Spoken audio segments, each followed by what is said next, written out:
পাওনা টাকা ফেরত পাওয়ার দাবিতে অরেঞ্জের প্রতারিত গ্রাহকদের বিক্ষোভ, পুলিশের লাঠিচার্জ। ইভ্যালির সিইও রাসেলকে জেল গেটে জিজ্ঞাসাবাদের নির্দেশ। 2022 সালের মধ্যে দেশের 80% মানুষ পাবে টিকা, নিউ ইয়র্কে কোভিড-19 সম্মেলনে প্রধানমন্ত্রী। রোহিঙ্গা ইস্যুতে বিশ্ব সম্প্রদায়ের ভূমিকা নিয়ে প্রশ্ন।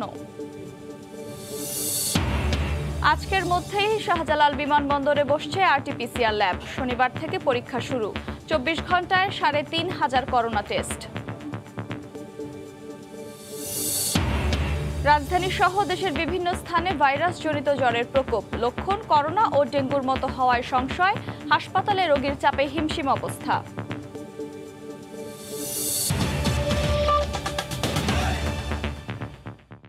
সময় সংবাদের সঙ্গে আছি আমি আফরোজা মৌটুসী। ই-কমার্স প্রতিষ্ঠান অরেঞ্জের প্রতারিত গ্রাহকদের বিক্ষোভে লাঠিচার্জ করে তাদের ছত্রভঙ্গ করে দিয়েছে পুলিশ।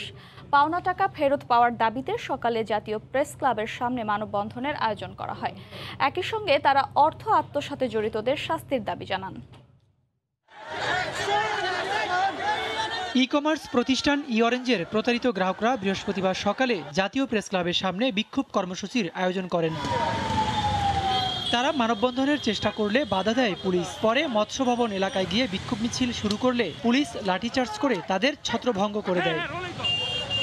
ঘটনাস্থল থেকে 4 জনকে আটক করা হলেও জিজ্ঞাসাবাদ শেষে তাদের ছেড়ে দেওয়ার কথা জানায় পুলিশ। ভায়োলেন্ট হয়ে ওরা সবাই মিলে চায় যে সচিবালয়ের দিকে যাবে, তো আমাদের যতটুকু ফোর্স ছিল তৎক্ষণাৎ ওদেরকে আমরা মৎস্য ভবনের দিকে এদিকে বাধা দিই, ওরা মৎস্য ভবনের দিকে যায়। বিক্ষোভে অংশগ্রহণকারীরা অর্থ আত্মসাতে জড়িত পুলিশ কর্মকর্তা সোহেল সহ দায়ীদের বিচারের দাবি জানান। আমি যশোর থেকে আসছি, অরেঞ্জ থেকে আমি কিছু পণ্য কিনছিলাম, যা বিগত 4-5 মাস ধরে কোনো পণ্য পাই না, কিংবা কোনো প্রশাসনের কোনো হস্তক্ষেপের জন্য আমরা এখানে একত্রিত হয়েছে। টাকার জন্য চাপ দিতেছে, এখন কি করব? আমি তো কোথাও কোনো টাকা নাই। আমি কোনো বিনিয়োগ করিনি, আমি পণ্য কিনেছি, আমি 6.5 লক্ষ টাকার পণ্য কিনেছি। গত 16 আগস্ট অরেঞ্জের প্রতিষ্ঠাতা সোনিয়া মাহাজাবিন 1100 কোটি টাকা আত্মসাতের অভিযোগে গ্রেপ্তার হন। ওবায়দুল্লাহ মামুন, সময় সংবাদ, ঢাকা। রাজধানীর ধানমন্ডি থানায় ইভ্যালির প্রধান নির্বাহী রাসেলের বিরুদ্ধে অর্থ আত্মসাৎ ও প্রতারণার মামলায় 3 দিনের মধ্যে জেলগেটে জিজ্ঞাসাবাদের নির্দেশ দিয়েছেন আদালত। গ্রাহকের টাকা ফেরতের ব্যবস্থার জন্য তার জামিন পাওয়া জরুরি বলে জানিয়েছে আসামিপক্ষ। এদিকে তার মুক্তির দাবিতে আজও আদালত চত্বরে মানববন্ধন করা হয়। গুলশান থানার মামলায় 3 দিনের রিমান্ডে থাকা অবস্থায় ইভ্যালির সিইও মোহাম্মদ রাসেলের বিরুদ্ধে ধানমন্ডি থানায় আরও একটি অর্থ আত্মসাৎ ও প্রতারণার মামলা দায়ের করা হয়। শোন অ্যারেস্ট দেখানো হয় তাকে। সেই মামলায় 1 দিনের রিমান্ড শেষে বৃহস্পতিবার আদালতে তোলা হয় রাসেলকে। এ সময় আবারও 5 দিনের রিমান্ড চাইলে বিচারক 3 দিনের মধ্যে যে কোনো একদিন জেলগেটে জিজ্ঞাসাবাদের নির্দেশ দেন। দীর্ঘ সময় পার হয়ে যাওয়ার পরও এই গ্রাহককে তার সেই মালামাল দেয়নি। না দেওয়াতে সে বারবার টাকাটা দেওয়া সত্ত্বেও এই মালামাল টাকাটা দেওয়াতে বরঞ্চ তাকে উল্টা ভয়ভীতি দেখিয়ে তার অফিস থেকে তাড়িয়ে দিয়েছে। একই মামলায় রাসেলের স্ত্রী ইভ্যালির চেয়ারম্যান শামীমা আক্তার আসামি হলেও প্রথম দফায় তাকে রিমান্ড শেষে কারাগারে পাঠানো হয়। তবে রাসেলের আইনজীবী জানান, গ্রাহকদের অর্থ পরিশোধের জন্য তার জামিন জরুরি। মামলা দিয়ে কিন্তু সমস্যার সমাধান করা যায় না। তো এখানে আপনারা দেখছেন যে আপনাদের সামনে অনেক গ্রাহক উপস্থিত আছেন, তারাও কিন্তু ভুক্তভোগী থাকা সত্ত্বেও তারা চাচ্ছে যে রাসেল সাহেব জামিনে বের হয়ে আসুক। বের হয়ে আসার পরে ওনাদের যার যেটা পাওনা যেভাবে আছে, কাউকে গুডস ডেলিভারি করুক, অথবা যদি কেউ গুডস নিতে অস্বীকার করে তার টাকা ফেরত দেওয়া হোক। এই জন্য আমি মনে করছি তার জামিনটা একান্ত প্রয়োজন। এদিকে বৃহস্পতিবারও আদালত চত্বরে রাসেলের মুক্তির দাবিতে মানববন্ধন করেছেন ইভ্যালির গ্রাহকরা। নাজমুস সালেহী, সময় সংবাদ, ঢাকা। অন্য প্রসঙ্গ, বিশ্বব্যাপী সবার জন্য করোনা টিকা নিশ্চিত করতে এই পণ্যটিকে বৈশ্বিক সামগ্রী ঘোষণার দাবি জানিয়ে প্রধানমন্ত্রী শেখ হাসিনা বলেছেন, 2022 সালের আগস্টের মধ্যে 80% মানুষকে টিকা দেওয়ার পরিকল্পনা রয়েছে বাংলাদেশের। বুধবার নিউ ইয়র্কে মার্কিন প্রেসিডেন্ট জো বাইডেনের আমন্ত্রণে হোয়াইট হাউস গ্লোবাল কোভিড-19 শীর্ষক ভার্চুয়াল সম্মেলনে একথা বলেন তিনি। এছাড়া রোহিঙ্গা বিষয়ক উচ্চ পর্যায়ের ভার্চুয়াল বৈঠকে সরকার প্রধান বলেন, দ্রুত প্রত্যাবাসন শুরু না করলে নিরাপত্তা ঝুঁকিতে পড়বে পুরো অঞ্চল।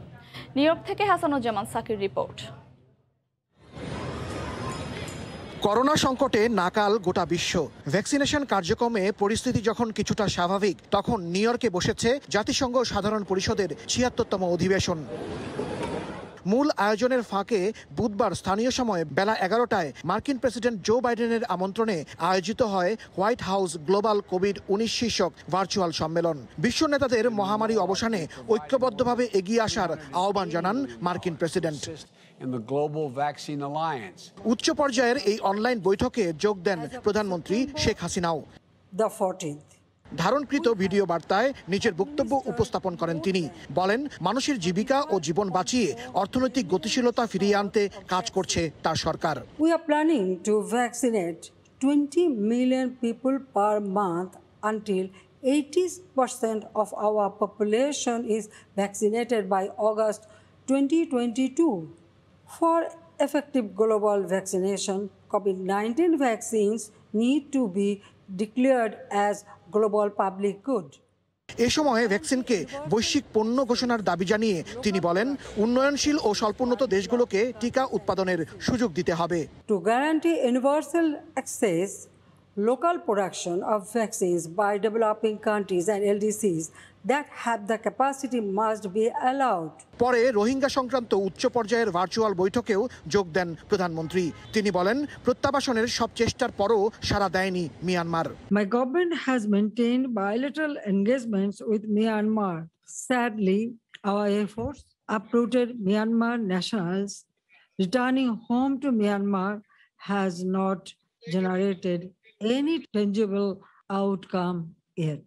Till today, not a single one of them could go back to their homeland. মিয়ানমারের বর্তমান সামরিক পরিস্থিতি প্রত্যাবাসন ইস্যুতে অনিশ্চয়তা সৃষ্টি করেছে জানিয়ে তিনি বলেন, জাতিসংঘ সহ বিশ্ব সম্প্রদায়ের সত্যিকারের উদ্যোগ প্রয়োজন। Delaying this crucial problem jeopardizes our collective security.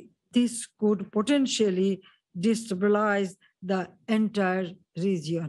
Gambia, Indonesia, যুক্তরাজ্য, সৌদি আরব, তুরস্ক, ইউরোপীয় ইউনিয়ন সহ ওআইসির প্রতিনিধিরা প্রত্যাবাসন ইস্যুতে বাংলাদেশের পাশে থাকার কথা তুলে ধরেন বৈঠকে। করোনা নিয়ে হোয়াইট হাউসের আয়োজনে গ্লোবাল সামিটে প্রধানমন্ত্রী শেখ হাসিনা ও মার্কিন প্রেসিডেন্ট জো বাইডেন ছাড়াও আরও 18টি দেশের রাষ্ট্র ও সরকার প্রধানরা উপস্থিত ছিলেন। অপরদিকে রোহিঙ্গা সংকটের স্থায়ী সমাধানের জন্য বাংলাদেশ, চীন ও রাশিয়ার সহায়তা চেয়েছে বলে বৈঠক শেষে জানিয়েছেন পররাষ্ট্রমন্ত্রী। হাসানুজ্জামান সাকি, সময় সংবাদ। প্রধানমন্ত্রী শেখ হাসিনার আবাসস্থল লোটে palace hotel, Manhattan, new York. শনিবার থেকে শাহজালাল আন্তর্জাতিক বিমানবন্দরে আরটি-পিসিআর মেশিনে করোনা টেস্ট করাতে পারবেন প্রবাসীরা। আজকের মধ্যেই অবকাঠামো নির্মাণ কাজ শেষ হবে বলে জানিয়েছেন স্বাস্থ্যমন্ত্রী। বিকেলে ল্যাব বসানোর স্থান পরিদর্শন করে এই তথ্য জানান স্বাস্থ্যমন্ত্রী। এই ল্যাব বসলে 24 ঘন্টায় 3 থেকে 3,500 নমুনা পরীক্ষা করা যাবে। বাংলাদেশের অর্থনীতির মূল চালিকা শক্তি রেমিটেন্স, সেটি যোগান দেয় আমাদের প্রবাসী শ্রমিকেরা। কিন্তু মহামারী করোনায় কাজ হারিয়ে দেশে আসেন বহু শ্রমিক। পরিস্থিতি অনেকটা স্বাভাবিক হলে কাজে ফেরার সুযোগ পান তারা। কিন্তু বিমানবন্দরে দ্রুত করোনা টেস্ট করার সুযোগ না থাকায় কয়েকটি দেশের শর্ত ছিল বসাতে হবে আরটি-পিসিআর ল্যাব। দ্রুত কার্যকরের দাবিতে আন্দোলন বিক্ষোভ করেন প্রবাসীরা। ল্যাব বসানোর দায়িত্ব কারা পাবে, বিমানবন্দরে কোথায় বসবে, এই নিয়ে চলে টানাপোড়েন। খবর শেষে সরকারের উচ্চ পর্যায়ের সিদ্ধান্তের 2 সপ্তাহের বেশি সময় পর বৃহস্পতিবার বসছে আরটি-পিসিআর ল্যাব। শনিবার থেকে শুরু হবে করোনা টেস্ট। স্বাস্থ্যমন্ত্রী বৃহস্পতিবার শাহজালাল আন্তর্জাতিক বিমানবন্দরে এসে ল্যাব বসানোর স্থান ঘুরে দেখেন। পরিদর্শন শেষে মন্ত্রী জানান, 6টি ল্যাবে বসবে 12টি মেশিন। 24 ঘন্টায় করোনা টেস্ট করা যাবে 3 থেকে 3,500। যেখান থেকে ল্যাব স্যাম্পল কালেকশন করা হবে সেটাও তৈরি হয়ে যাবে, এবং যেখানে মেশিন বসবে এবং টেস্ট হবে সেই জায়গাটিও রেডি হয়ে যাবে। এখানে মোট 12টি মেশিন বসতে পারবে এবং সেই 12টি মেশিনে টেস্ট হবে। আনুমানিক আমি যা জানতে পারলাম তাতে 3 থেকে 3,500 টেস্ট 24 ঘন্টা করা সম্ভব হবে। মন্ত্রীর কাছে প্রশ্ন ছিল, সম্প্রতি যে শ্রমিকেরা অস্থায়ী ল্যাবে টেস্ট করে দুবাই গেছেন তারা কোনো সমস্যায় পড়েছেন কিনা। এই বিষয়ে আমার কাছে নলেজ নাই। বিমান অথরিটি বলতে পারবে যে তারা কি ছাড় পেয়েছে কি পায় নাই। এয়ারলাইন থেকে কোনো ইনফরমেশন আসে নাই, তাহলে আমরা ধরে নিতে পারি হয়তোবা ছাড় পেয়েছে। আরটি-পিসিআর বসাতে সম্প্রতি 7 প্রতিষ্ঠানকে অনুমোদন দেয় সরকার। এদের মধ্যে একটি বাদ পড়ে। বাকি 6টি প্রতিষ্ঠান বসাবে আরটি-পিসিআর ল্যাব। হাতিকুর রহমান তমাল, সময় সংবাদ, ঢাকা। উপসর্গ থাকলে শিক্ষার্থীদের স্কুলে না পাঠাতে অভিভাবকদের প্রতি অনুরোধ জানিয়েছে শিক্ষামন্ত্রী ডক্টর দীপু মনি।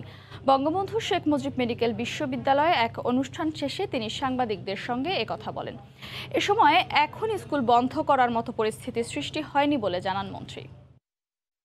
আমরা মানিকগঞ্জের যে তথ্যটি পেয়েছিলাম, তারপরে আপনারা জানেন বোধহয় যে সেখানের সকল সেই শ্রেণীর এবং তার সংস্পর্শে যারা এসেছিল সেই শ্রেণীর সকল শিক্ষার্থীর তাদের টেস্ট করা হয়েছে এবং আল্লাহর রহমত যে তাদের সকলেরই নেগেটিভ।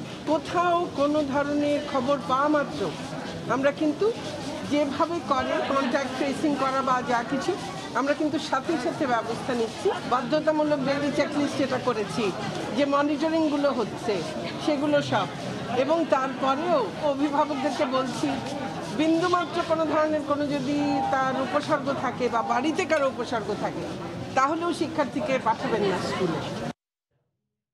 রাজধানীর বিভিন্ন হাসপাতালে বেড়ে চলেছে ভাইরাসজনিত জ্বর ও ঠান্ডায় আক্রান্ত রোগীর সংখ্যা।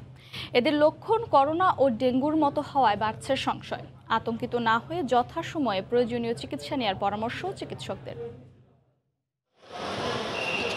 ডেল্টার দাপটে দেশে যখন কোভিড-19 সংক্রমণ সর্বোচ্চ চূড়ায় ছিল, তখনই আসে ডেঙ্গুর থাবা। বর্তমানে কোভিড পরিস্থিতির উন্নতি হলেও নিয়ন্ত্রণহীন ডেঙ্গু।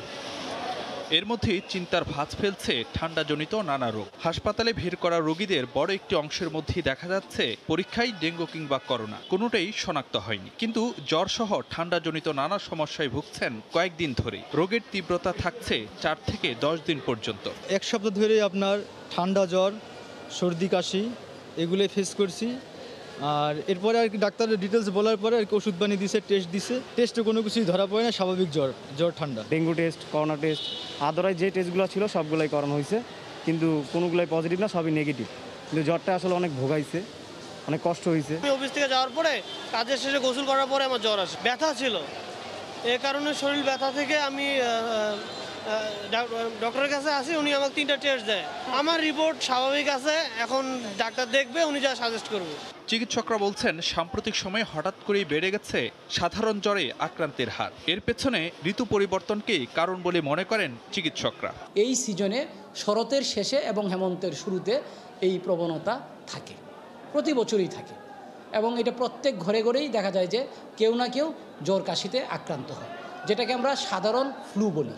আতঙ্কিত না হয়ে প্রয়োজনীয় চিকিৎসা নেওয়ার পরামর্শ দিয়ে চিকিৎসকরা বলছেন মৌসুম পরিবর্তনের এই সময়ে সবার মধ্যে সতর্কতা অবলম্বন করা উচিত। শেষ সাথে যাতে শীত বেশি না লাগে, সেই জন্য ফ্যান এবং এসি এর বাতাস যেন সরাসরি মাথায় না পড়ে বা সরাসরি শরীরে না লাগে, সেটার একটা ব্যবস্থা করতে হবে। নিজে থেকেই কোনো ওষুধ কিংবা অ্যান্টিবায়োটিক না খাওয়ারও পরামর্শ চিকিৎসকদের। ফারুক ভাইয়া, রবিন, সময় সংবাদ, ঢাকা। এদিকে রাজধানীর বাইরেও দেখা দিয়েছে ভাইরাসজনিত জ্বরের প্রকোপ। হাসপাতালগুলোতে রোগীর চাপ বাড়ায় হিমশিম খাচ্ছেন চিকিৎসকরা। শিশুরাই বেশি আক্রান্ত হওয়ায় বাড়তি যত্ন নেওয়ার পরামর্শ তাদের। গোলাম নবী দুলালের তথ্য ও মঞ্জিদ আলম শিমুলের ছবি নিয়ে রিপোর্ট। দিনাজপুরে বেড়েছে জ্বর, সর্দি সহ ভাইরাসজনিত নানা রোগে আক্রান্ত রোগীর সংখ্যা। আক্রান্তদের বেশিরভাগ শিশু। গত কয়েকদিনে আক্রান্তের সংখ্যা বেড়ে যাওয়ায় 150 শয্যার অরবিন্দ শিশু হাসপাতালে আরও 25টি শয্যা বাড়িয়েও রোগীর চাপ সামাল দেওয়া যাচ্ছে না।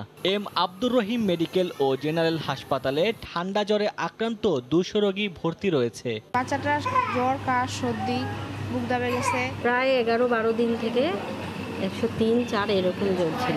তীব্র শ্বাসকষ্ট, জ্বর, সর্দি, কাশি এ নিয়ে আমরা পাচ্ছি। কিছু কিছু রোগীকে আমরা প্রাথমিক চিকিৎসা দিচ্ছি চেম্বারে, কিছু কিছু রোগী হাসপাতালে ভর্তি করতেছে। এদিকে আক্রান্তদের মধ্যে করোনা সংক্রমণ না থাকায় উদ্বেগের কিছু নেই বলে জানায় জেলার স্বাস্থ্য বিভাগ। আমাদেরকে অবশ্যই সতর্কতা অবলম্বন করতে হবে, কারণ আমরা দেখছি ছোট বাচ্চাদের ক্ষেত্রে চোখ লাল হয়ে যাচ্ছে, জ্বর 101 ডিগ্রি থেকে 105 ডিগ্রি পর্যন্ত উঠে যাচ্ছে। এটা নিয়ে খুব বেশি চিন্তিত হওয়ার কারণ নেই, কারণ এটা করোনা বা ডেঙ্গু হয়তো বা না, কিন্তু জিনোম সিকোয়েন্সিংয়ের মাধ্যমে আমরা আসলে বুঝতে পারবো যেটা আসলে কোন ভ্যারাইটির ভাইরাস। জেলার বিভিন্ন হাসপাতালে প্রতিদিন শতাধিক রোগীকে চিকিৎসা দেওয়া হচ্ছে।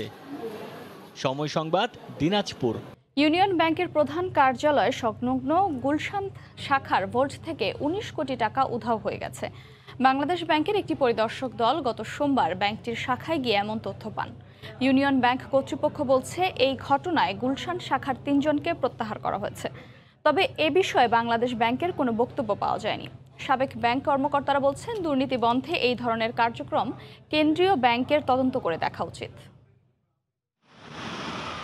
গেল সোমবার সকালে বাংলাদেশ ব্যাংকের একটি পরিদর্শক দল ইউনিয়ন ব্যাংকের গুলশান শাখা পরিদর্শনে যায়। নিয়ম অনুযায়ী শুরুতেই ভল্ট পরিদর্শন করেন তারা। কাগজে কলমে গুলশান শাখার ভল্টে 31 কোটি টাকা দেখানো হলেও পরিদর্শক দল সেখানে পায় 12 কোটি টাকা। তাৎক্ষণিকভাবে বাকি টাকার বিষয়ে কোনো জবাব দিতে পারেননি প্রধান কার্যালয় সংলগ্ন এ শাখার দায়িত্বশীল কর্মকর্তারা। এই অবস্থায় বাংলাদেশ ব্যাংক ইউনিয়ন ব্যাংকের সবগুলো শাখা পরিদর্শনের সিদ্ধান্ত নেয়। ইউনিয়ন ব্যাংক কর্তৃপক্ষ এ বিষয়ে বৃহস্পতিবার সাংবাদিকদের জানায়, ব্যাংকিং আওয়ারের পর বড় অঙ্কের এ টাকা একজন ভিআইপি গ্রাহককে দেওয়া হয়েছিল। বাংলাদেশ ব্যাংকের যে টিম আসছেন ওই টিমের উপস্থিত ওই চেক ডেবিট করে এই টাকাটা সমন্বয় করা হয়েছে।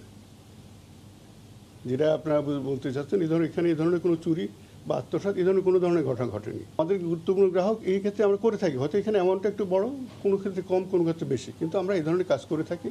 এটা কিছুটা ব্যাংকিং নিয়মের ব্যর্থ হলেও গ্রাহকের স্বার্থ বিবেচনা করে, কাস্টমার রিলেশন বিবেচনা করে এই ধরনের কাজ আমরা করে থাকি। চাবি আমাদের, আপনারা জানেন ইউনিয়ন ব্যাংকে যে ক্যাশ ভল্ট যেটাকে আমরা বলি, ওটা 3 জন দায়িত্বে থাকেন, 3টা চাবি থাকেন।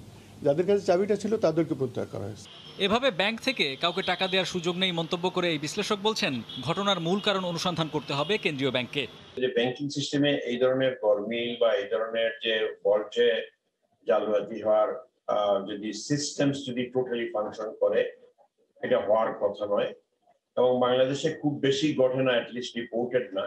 বাংলাদেশ ব্যাংক এবং concern bank immediately law enforcing agency এবং বিভিন্ন ইন্টেলিজেন্স এজেন্সিকে ইনভলভ করা উচিত।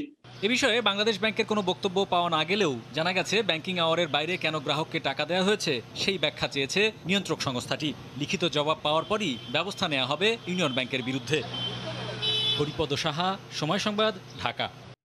গণমাধ্যম কর্মীদের বীমা নিশ্চিত করতে মালিকদের প্রতি অনুরোধ জানিয়েছেন তথ্য ও সম্প্রচার মন্ত্রী ডক্টর হাসান মাহমুদ।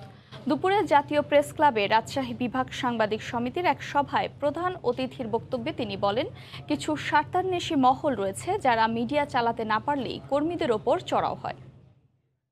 গণমাধ্যমের সাথে কিছু ধান্দাবাজও যুক্ত হয়েছে, যেটি বাস্তবতা। কেউ গণমাধ্যমকে নিজের স্বার্থে ব্যবহার করার চেষ্টা করছে, কেউ গণমাধ্যমকে ব্যবসায়িক প্রোটেকশন দেওয়ার জন্য চেষ্টা করছে, আবার কেউ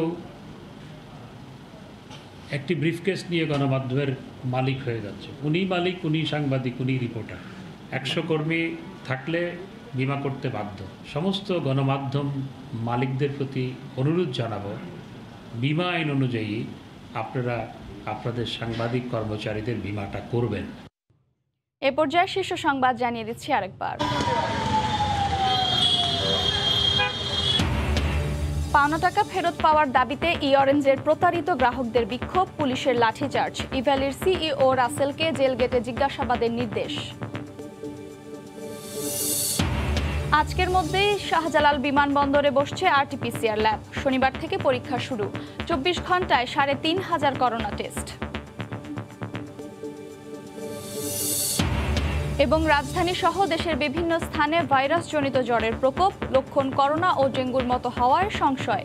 হাসপাতালে রোগীর চাপে হিমশিম অবস্থা। এই ছিল এখনকার মতো, সঙ্গে থাকুন সময়ে।